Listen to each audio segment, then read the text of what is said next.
All right, so this section we're looking at solving linear inequalities and absolute value inequalities.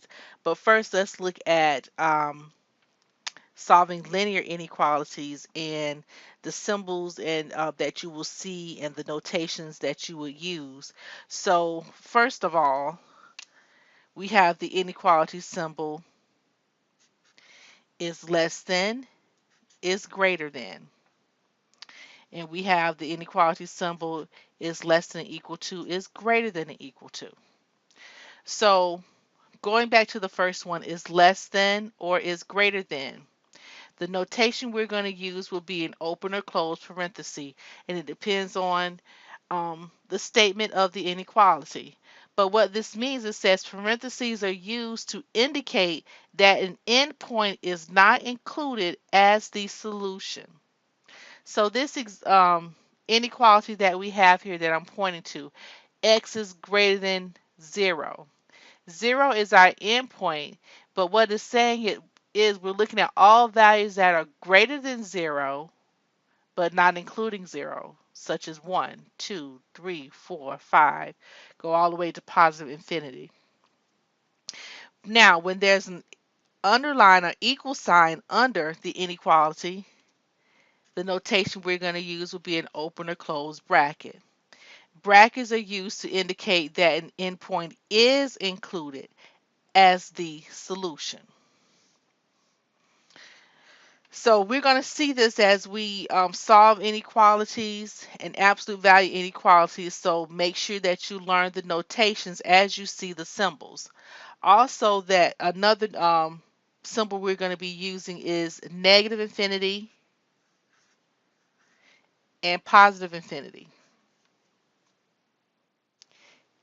And the notation we're going to use is will be parentheses.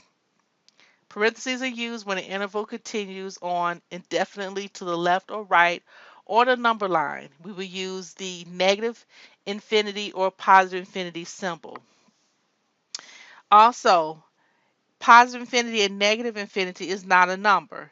It is used to indicate that the interval is to include all real numbers from some point on on either in the positive direction or the negative direction without end.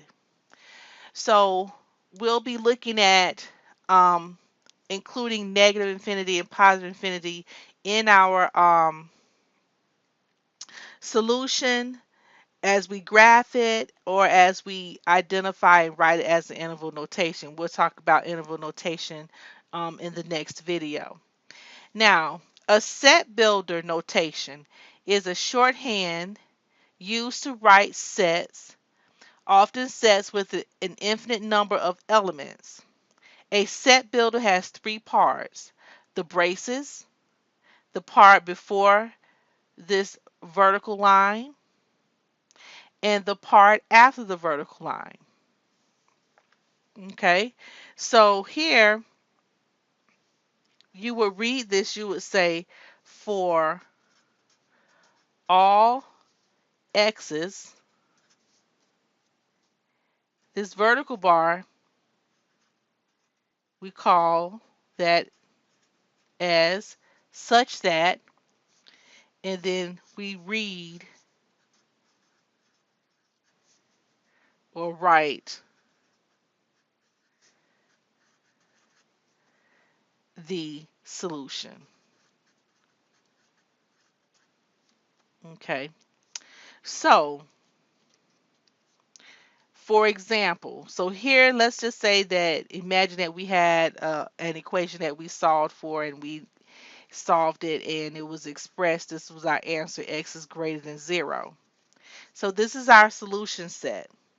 Now if I want to write it as a set builder, we always start off with the part before um, that includes the braces and that includes the standalone variable as well as the vertical symbol.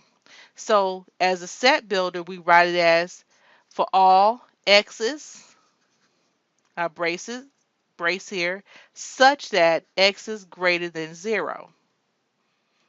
It's just another way of writing our answer. Now we want to graph this on a number line. Well, we find 0 on the number line.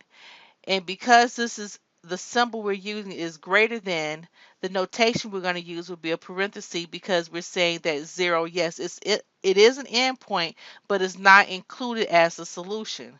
So we use an open parenthesis because we're looking at all possible numbers that are greater than 0, and we shade everything going to the right. And as we shade everything going to the right, it goes out to positive infinity. Another example we have here, x is less than or equal to -5. How we would write this out as a set builder? Well, the variable that's being highlighted is x. So we would say for all x's such that, here's for all x's, such that, and just rewrite what we see. X is less than or equal to -5.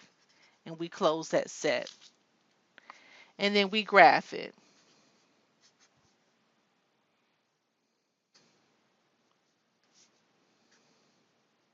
Say that's -10, here's -5, here's 0. So we're looking at all values that's to the left of -5. Because it's less than or equal to, that's our symbol. The notation we're going to use will be a closed bracket because we can't go to the right of 5. That would make the numbers to the right of -5 not true. So we're going to shade to the left.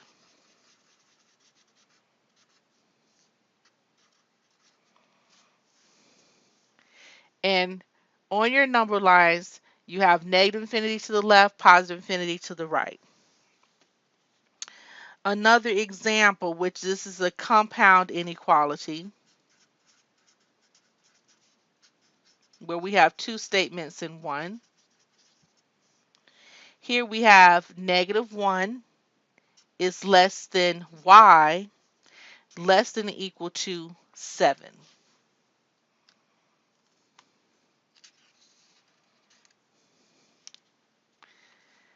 So we can graph this so what this is saying, we can graph it of course on the number line. What are all the values that's between -1 and 7, including 7 but not -1. So we have an endpoint. So how we write this solution set as a set builder notation? Well, the variable that's being highlighted is y.